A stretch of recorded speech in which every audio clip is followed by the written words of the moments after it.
ಬೆಂಗಳೂರಿನ ಇಸ್ರೋ ಕೇಂದ್ರ ಕಚೇರಿಗೆ ಬಾಂಬ್ ಬೆದರಿಕೆ ಸಂದೇಶ ಬಂದಿದೆ. ಇಮೇಲ್ ಮೂಲಕ ಬಾಂಬ್ ಬೆದರಿಕೆಯ ಸಂದೇಶ ಬಂದಿದೆ. ಬೆಂಗಳೂರಿನ ಇಸ್ರೋ ಕೇಂದ್ರ ಕಚೇರಿಗೆ ಬಾಂಬ್ ಬೆದರಿಕೆಯ ಸಂದೇಶ ಬಂದಿದೆ. ಇಮೇಲ್ ಮೂಲಕ ಬಾಂಬ್ ಬೆದರಿಕೆಯ ಸಂದೇಶ ರವಾನೆಯಾಗಿದೆ. ಸ್ಥಳಕ್ಕೆ ಸಿಐಎಸ್ಎಫ್ ಸಿಬ್ಬಂದಿ ಹಾಗೂ ಪೊಲೀಸರು ದೌಡಾಯಿಸಿದ್ದಾರೆ. ಬಾಂಬ್ ಸ್ಕ್ವಾಡ್, ಡಾಗ್ ಸ್ಕ್ವಾಡ್ ಆಗಮಿಸಿ ಪರಿಶೀಲನೆಗೆ ಮುಂದಾಗಿದ್ದಾರೆ. ಸಿಬ್ಬಂದಿಗಳನ್ನು ಹೊರಗೆ ಕಳುಹಿಸಿ ಪೊಲೀಸರು ತಪಾಸಣೆಯನ್ನ ಮಾಡಿದ್ದಾರೆ. ಸಂಜಯ್ ನಗರ ಠಾಣಾ ವ್ಯಾಪ್ತಿಯ ಇಸ್ರೋ ಕಚೇರಿ ಮೇಲ್ ಮೂಲಕ ಬೆದರಿಕೆ ಹಾಕಿರುವಂತಹ ದುಷ್ಕರ್ಮಿಗಳು ಸದ್ಯ ಯಾವುದೇ ಸ್ಫೋಟಕ ವಸ್ತುಗಳು ಪತ್ತೆಯಾಗಿಲ್ಲ.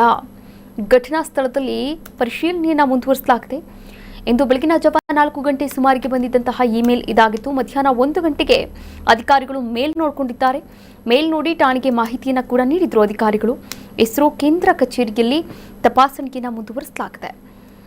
ಸಂಜಯ್ ನಗರದಲ್ಲಿರ್ತಕ್ಕಂಥ ಇಸ್ರೋ ಕೇಂದ್ರ ಕಚೇರಿಯಲ್ಲಿ ಈ ಒಂದು ಬೆದರಿಕೆಯ ಇಮೇಲ್ ಬಂದಿರುವಂಥದ್ದು. ಈ ಇಮೇಲ್ಗೆ ಸಂಬಂಧಪಟ್ಟ ಹಾಗೆ ಈಗಾಗಲೇ ಬಾಂಬ್ ಸ್ಕ್ವಾಡ್, ಡಾಗ್ ಸ್ಕ್ವಾಡ್ ಕೂಡ ಸ್ಥಳಕ್ಕೆ ಪರಿಶೀಲನೆ ಮಾಡೋಕೆ ಮುಂದಾಗಿದ್ದಾರೆ.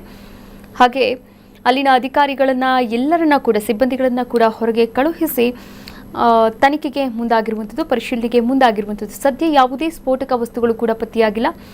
ಬೆಳಗಿನ ಜಾವ 4 ಗಂಟೆಗೆ ಬಂದಂತಹ ಮೇಲ್ ಇದಾಗಿತ್ತು. ಆದರೆ ಮಧ್ಯಾಹ್ನ 1 ಗಂಟೆ ಸಮಯದಲ್ಲಿ ನೋಡಿಕೊಂಡಿದ್ದಾರೆ.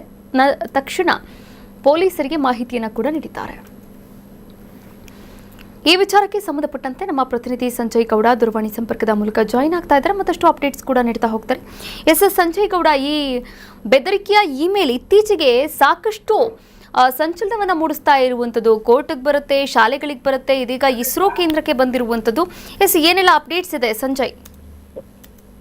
ಕಾವ್ಯ, ಏನಂತ ಹೇಳಿದ್ರೆ, ಈಗ ಸಾಮಾನ್ಯವಾಗಿ ಇಷ್ಟು ದಿನ ಗವರ್ಮೆಂಟ್ ಕಚೇರಿಗಳು ಅಂದ್ರೆ ಹೈಕೋರ್ಟ್ ಇರ್ಬೋದು, ಮತ್ತೆ ಏನು ಸ್ಕೂಲ್ಗಳು ಇರ್ಬೋದು, ಹಾಗೆ ವಿಧಾನಸೌಧದಲ್ಲಿ ಇರ್ಬೋದು, ಈ ತರ ಒಂದಿಷ್ಟು ಬೆದರಿಕೆಗಳು ಅಂದ್ರೆ ಬಾಂಬ್ ಬೆದರಿಕೆಗಳು ಬರ್ತಾ ಇದ್ದಂಥದ್ದು. ಅಂದ್ರೆ ಮೇಲ್ ಮುಖಾಂತರವೋ ಇಲ್ಲ ಪೋಸ್ಟ್ ಮುಖಾಂತರವೋ ಇಲ್ಲ ಫೋನ್ ಮುಖಾಂತರ ಬರ್ತಾ ಇತ್ತು.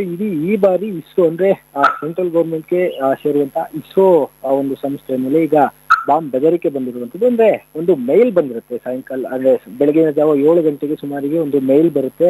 ಆ ಒಂದು ಮುಖ್ಯ ಅಧಿಕಾರಿಗಳೇನಿರ್ತಾರೆ ಅವರ ಒಂದು ಮೇಲ್ಗೆ I will blast your office ಅಂತ ಹೇಳ್ಬಿಟ್ಟು, ಅಂದ್ರೆ ಇಸ್ರೋ ಅಂತ ಹೇಳಿ ಒಂದಿಷ್ಟು ಬರೆದು ಆ ಮೇಲ್ ಅನ್ನ ಕಳಿಸಲಾಗಿರುತ್ತೆ. ಅದನ್ನ ಮಧ್ಯಾಹ್ನ 1 ಗಂಟೆಗೆ ಆ ಒಂದು ಅಧಿಕಾರಿ ನೋಡ್ಕೊಂಡಿರ್ತಾರೆ. ನೋಡ್ಕೊಂಡಿದ್ದಂತ ಸಂದರ್ಭದಲ್ಲಿ ತಕ್ಷಣವೇ ಸಂಜಯ್ ನಗರ ಪೊಲೀಸ್ ಠಾಣೆಯ ಪೊಲೀಸರಿಗೆ ಸಂದೇಶವನ್ನ ಕಳಿಸ್ತಾರೆ. ಅಂದ್ರೆ ಈ ತರ ನನಗೆ ಒಂದು ಬೆದರಿಕೆ ಮೇಲ್ ಬಂದಿದೆ ಅಂತ ಹೇಳಿ. ಆ ಒಂದು ಸಂದರ್ಭದಲ್ಲಿ ಎಚ್ಚೆತ್ಕೊಂಡಂತಹ ನಾರ್ತ್ ಡಿವಿಷನ್ ಪೊಲೀಸರು ಡಾಗ್ ಸ್ಕ್ವಾಡ್ ಮತ್ತೆ ಬಾಂಬ್ ಸ್ಕ್ವಾಡ್ ಅನ್ನ ಕಚ್ಚಿ ಪರಿಶೀಲನೆಯನ್ನ ಮಾಡುವಂತದ್ದು. ಆ ಒಂದು ವೇಳೆಯಲ್ಲಿ ಯಾವುದೇ ರೀತಿ ಸ್ಫೋಟಕ ವಸ್ತುಗಳು ಸಿಕ್ಕಿಲ್ಲ. ಆದ್ರೆ ಇದು ಬ್ಲಾಕ್ ಅಂದ್ರೆ ಉಸಿ ಬಾಂಬ್ ಬೆದರಿಕೆ ಅಂತಾನೆ ಹೇಳ್ಬೋದು. ಆದ್ರೆ ಯಾವುದೇ ರೀತಿಯ ಒಂದು ಏನು ಅಸಡ್ಡೆಯಾಗಿ ತಗೊಳ್ಳದ ರೀತಿಯಲ್ಲಿ ಪೊಲೀಸರು ಈಗ ಮುಂದಾಗಿರುವಂತದ್ದು. ಅಂದ್ರೆ ಅಜಾಗೃತೆಯನ್ನ ಏನಾದ್ರೂ ವಹಿಸಿದ್ರೆ, ಅಕಸ್ಮಾತ್ ಏನಾದ್ರೂ ಬಾಂಬ್ ನಿಜವಾಗೂ ಇದ್ರೆ ಕಷ್ಟ ಅಂತ ಹೇಳಿ ಮುಂಜಾಗ್ರತೆ ಕ್ರಮವಾಗಿ ಈಗ ಎಲ್ಲಾ ರೀತಿಯ ಒಂದು ತಪಾಸಣೆಯನ್ನ ಮಾಡ್ತಾ ಇರುವಂತದ್ದು. ಸದ್ಯಕ್ಕೆ ಅದಾದ ಬಳಿಕ ಅಲ್ಲಿದ್ದಂತ ಸಿಬ್ಬಂದಿಗಳು ಕೂಡ ಆಚೆ ಬಂದು